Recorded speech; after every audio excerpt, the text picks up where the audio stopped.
Howdy, folks. Get ready to take a trip down memory lane as we dive into the world of Dr. ZHIVAGO like never before. Today, we're on a mission to uncover the fascinating transformations of the beloved cast members. From their iconic roles on the show to the present year of 2023, we will have the entire cast of Then and Now, and I will be revealing all the juicy details about the original names of the characters and how the actors have changed since then. All right, grab your popcorn and let's check it out together. Omar Sharif as Yuri.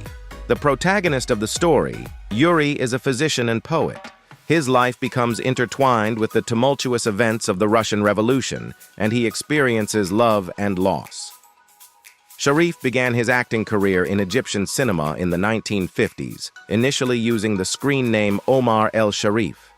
He gained recognition for his role in the 1954 film The Blazing Sun, but it was his collaboration with director Youssef Chahine in Struggle in the Valley, 1954, that marked his breakthrough. Sharif's international fame came with his role as Sheriff Ali in David Lean's epic film Lawrence of Arabia, 1962, alongside Peter O'Toole. His performance earned him an Academy Award nomination for Best Supporting Actor. Sharif's career continued to flourish with roles in films like Funny Girl, 1968, opposite Barbra Streisand, and The Night of the Generals, 1967. He received a Golden Globe Award for Best Actor in a musical or comedy for Funny Girl. Throughout the 1960s and 1970s, he appeared in various international films, including Mayerling, 1968, Che, 1969, and The Horseman, 1971. In the 1980s and 1990s, Sharif continued to act in films, but took on fewer roles. He appeared in movies like Top Secret, 1984, The Baltimore Bullet, 1980, and Monsieur Ibrahim, 2003, which earned him a César Award for Best Actor. Omar Sharif was fluent in several languages, including Arabic, French, English, and Italian. He was also an accomplished contract bridge player, even co-authoring a book on the subject. In his later years, Sharif faced health issues, including Alzheimer's disease. He passed away on July 10, 2015, at the age of 83 in Cairo, Egypt. Julie Christie as Lara. Lara is a central character in the novel and becomes Yuri's lover. She is a complex figure, caught up in the political and social upheaval of the time. Julie Christie embarked on her acting journey in 1957, making her professional stage debut. Her initial screen roles were in British television productions. Notably, she garnered attention for her role in the BBC serial A for Andromeda, 1961. Interestingly, Christie was considered for the part of Honey Rider in the inaugural James Bond film Dr. No, although producer Albert R. Broccoli expressed concerns about what he perceived as her modest bust size. Christie also made a memorable cameo appearance in the third installment of the Harry Potter film series, Harry Potter and the Prisoner of Azkaban, 2004, portraying Madame Rosmerta. During the same period, she graced other high-profile films, such as Wolfgang Petersen's Troy and Mark Forster's Finding Neverland, both 2004, where she played the motherly roles of characters portrayed by Brad Pitt and Kate Winslet, respectively. Her performance in Finding Neverland even earned her a BAFTA nomination for Best Supporting Actress. Additionally, in the late 1960s, Christie's advisors devised a complex scheme in an attempt to minimize her tax liability. This led to the notable legal case of Black Nominees Ltd. v. Nicole, Inspector of Taxes, presided over by Judge Sidney Templeman, who ruled in favor of the Inland Revenue, deeming the scheme ineffective. Beyond her acting career, Julie Christie actively supports various causes, including animal rights, environmental conservation, and the anti-nuclear power movement. She holds positions as a patron of the Palestine Solidarity Campaign, Reprieve, and the CFS-ME Charity Action for ME. Christie is also known for her commitment to vegetarianism. Geraldine Chaplin as Tanya. Tanya is Yuri's wife, a devoted and traditional woman who represents the stability of the old order in contrast to Lara. At the age of 17, Chaplin made the unconventional decision to forego college and instead pursue a career in dance. She dedicated 2 years to studying ballet in England, including a notable period in 1961 at the prestigious Royal Ballet School. Following her training, she ventured into the world of professional dance in Paris for a year.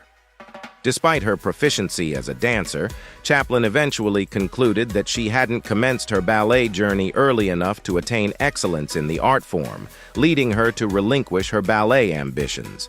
She poignantly expressed, "I didn't leave ballet, ballet left me." Subsequently, Chaplin transitioned into a career as a fashion model in the vibrant city of Paris. It was during this phase that her talent and presence caught the eye of none other than acclaimed filmmaker David Lean. In 1974, Chaplin welcomed her son, Shane Saura Chaplin, into the world. The father of her child is renowned Spanish film director Carlos Saura, who collaborated with Chaplin on several cinematic projects. Chaplin's daughter, Una, has followed in her mother's footsteps and embarked on a career as an actress in both British and Spanish films. Chaplin entered into matrimony with Una's father, the Chilean cinematographer Patricio Castilla, in 2006. Rod Steiger as Komorowski. Komorowski is a lawyer and Lara's seducer. He is a morally ambiguous character who plays a significant role in Lara's life. Steiger embarked on his theatrical journey with a notable stage debut in Curse You, Jack Dalton in 1946, presented at the Civic Repertory Theater of Newark. Following this initial taste of the stage, he received a significant invitation from one of his mentors, Daniel Mann. Mann urged Steiger to join the Actors Studio, an institution founded by Elia Kazan in October 1947.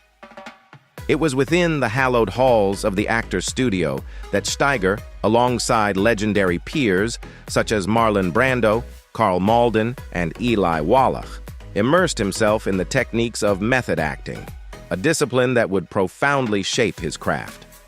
Throughout his life, Steiger entered into marital bonds 5 times. His journey through matrimony included unions with actress Sally Gracie, 1952-1958, actress Claire Bloom, 1959-1969, Secretary Sherry Nelson, 1973-1979, singer Paula Ellis, 1986-1997, and actress Joan Benedict Steiger, whom he married in 2000. These unions represented significant chapters in his personal life. Tragically, Steiger's life came to a close on July 9, 2002, when he passed away in a Los Angeles hospital on the West Side. At the age of 77, he succumbed to pneumonia and kidney failure, complications arising from surgery performed to address a gallbladder tumor. Alec Guinness as Yevgraf. Yevgraf is Yuri's half-brother and narrates parts of the story. He plays a role in the search for Yuri and Lara's daughter. Guinness commenced his career in the realm of advertising copywriting. A pivotal moment arrived on his 20th birthday, celebrated on April 2, 1934, while he pursued studies at the Fay Compton Studio of Dramatic Art. It marked his theatrical debut in the play Libel, premiering at the historic King's Theatre in Hammersmith. This production later made its way to the prestigious West End's Playhouse. Guinness initially undertook a humble role with just a couple of lines. Still, his talent quickly shone, leading to his elevation from a walk-on part to the position of understudy. This progression also came with a boost in his weekly earnings, which climbed to $1. During the tumultuous wartime years, Guinness secured leave from his military duties to grace the Broadway stage in Terence Rattigan's compelling drama, Flare Path. The play delved into the experiences of RAF Bomber Command, with Guinness portraying the character of Flight Lieutenant Teddy Graham. In the realm of personal life, Guinness tied the knot with Marula Sylvia Salaman, a multi-talented figure encompassing art, playwriting, and acting in 1938. Their union bore fruit with the birth of a son named Matthew Guinness in 1940, who later followed in his father's footsteps to pursue a career in acting. Starting from the 1950s, the Guinness family found their residence at Kettlebrook Meadows, located near Steep Marsh in Hampshire. Regrettably, Sir Alec Guinness departed from this world on the night of August 5, 2000, at King Edward VII's Hospital in Midhurst, West Sussex.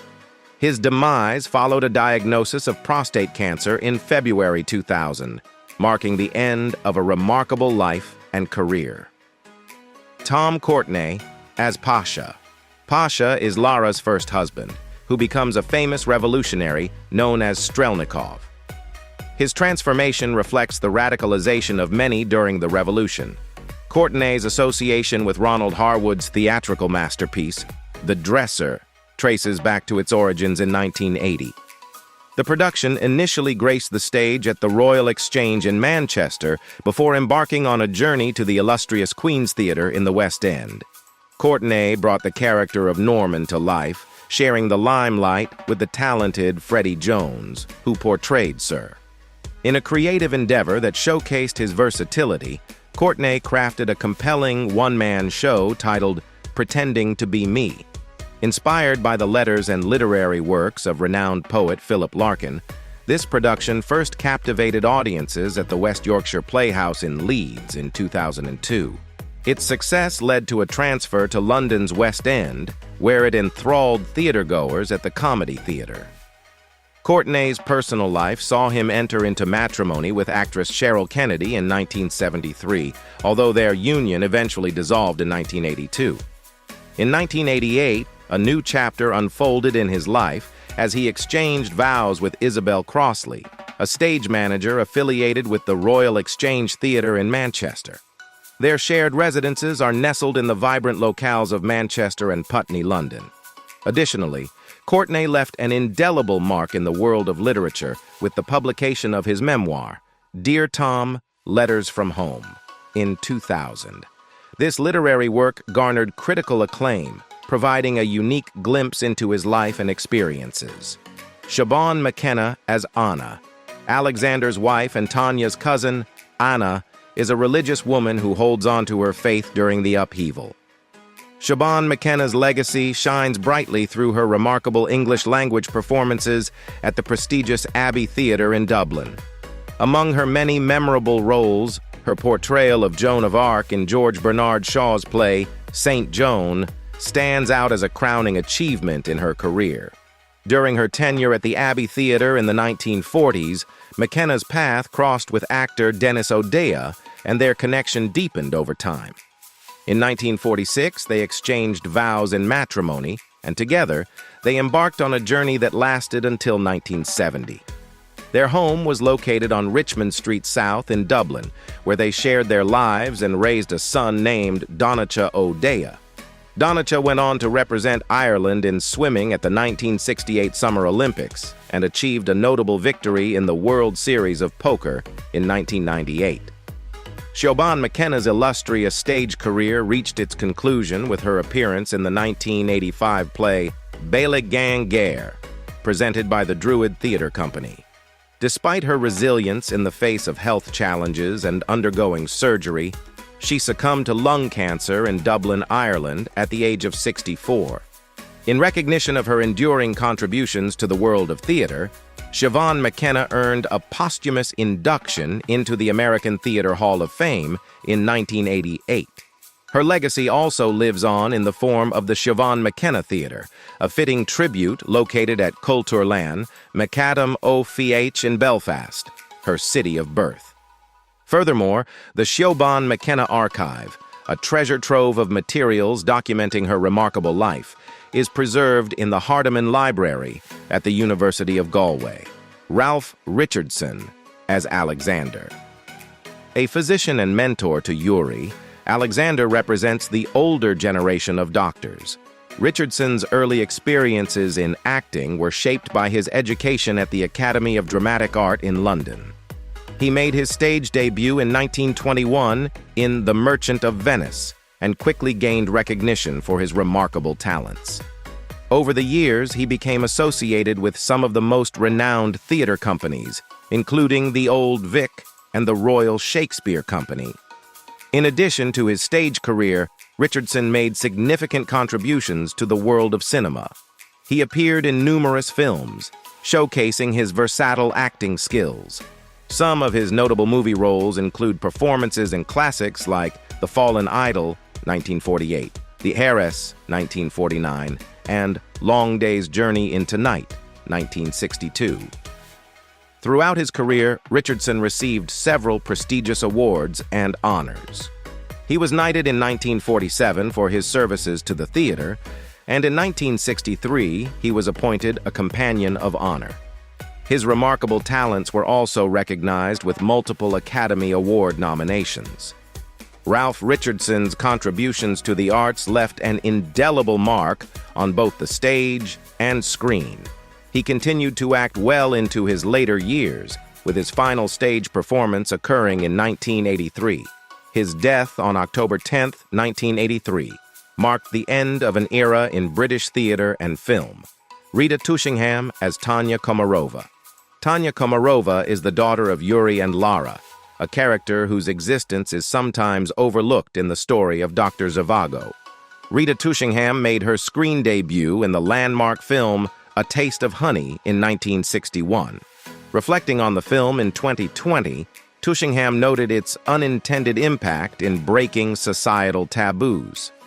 She revealed that the film featured one of the first interracial kisses on screen, challenging the prevailing norms of the time.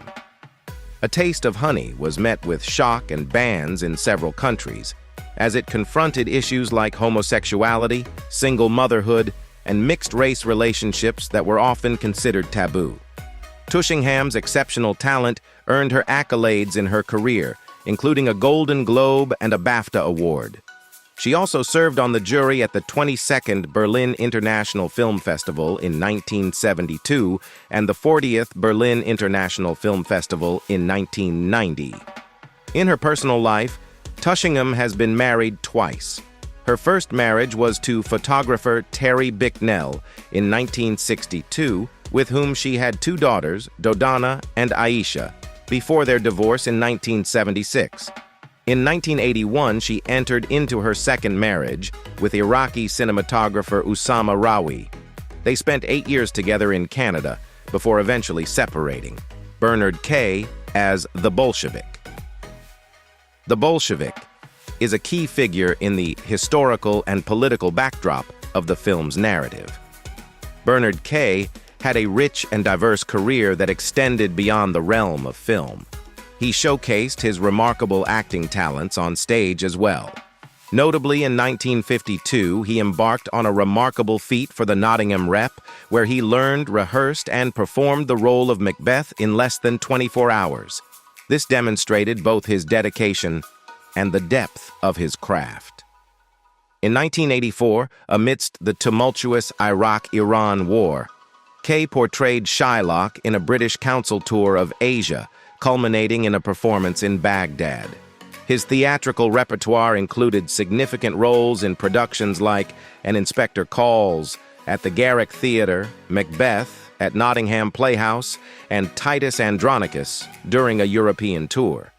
He embarked on international tours, gracing audiences with his talent in plays such as A Man for All Seasons and The Merchant of Venice. His performances earned him recognition, such as a Best Actor nomination in the Rita Awards for his role in Death of a Salesman at the Lyric Theatre in Belfast.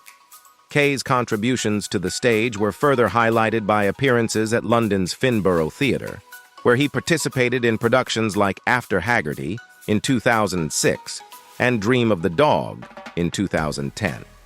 Behind the scenes, Bernard Kay experienced personal milestones and challenges. He shared his life with actress Patricia Haynes from 1963 until her tragic passing from cancer in 1977. Her loss left a profound impact on him, one from which he never fully recovered. On December 25, 2014, Bernard Kay passed away in London at the age of 86. Gerard Tichy as Liberius. Liberius possesses a relentless drive that fuels his actions, but it's this unwavering determination that renders him a formidable force to contend with. His motivation serves as both his greatest strength and his most potent weapon. In 1948, while laboring as a waiter, Tichy's fortunes took a dramatic turn when he caught the eye of director Cesar Fernandez Ardavin. Ardavin was on the hunt for the perfect actor to portray a German officer in the war film Neutrality. This serendipitous encounter marked the beginning of Tichy's cinematic journey, leading to his star turn in the war epic Balarasa in 1951. With remarkable swiftness, he ascended to become a distinguished character actor in the realm of Spanish cinema, ultimately gracing the silver screen in a staggering 99 films during his illustrious career. In recognition of his outstanding talent, Tichy clinched the CEC Award for Best Foreign Actor, an honor bestowed upon him for his remarkable performance in the 1955 film El Canto del Gallo. His career didn't confine itself to Spanish cinema alone. Tichy ventured into the realm of spaghetti westerns, making notable appearances, including one in Sergio Corbucci's Compañeros in 1971. He also collaborated with renowned Spanish horror film directors, such as Jesus Franco in Marquis de Sade, Justine, Paul Naschy in The Beast and the Magic Sword, Armando de Osorio in Serpiente del Mar, and Juan Piquer Simón in Pieces. His talents even stretched beyond Spanish borders as he worked with the acclaimed Italian director Mario Bava. Tragically, Tichy's remarkable journey came to an end in Madrid on April 11, 1992. While we bid farewell to the cast of Dr. Zhivago and reflect on their incredible journey, it's evident that their timeless performances have left an indelible mark on cinematic history. From the sweeping landscapes of Russia to the intricate web of emotions, this film has etched its place in our hearts. While the years have passed, the memories and talents of these actors continue to shine brightly. We hope you enjoyed this nostalgic journey through time with the cast of Dr. Zhivago. If you'd like to explore more about their lives and careers, stay tuned for more fascinating insights. Thanks for joining us on this remarkable cinematic adventure.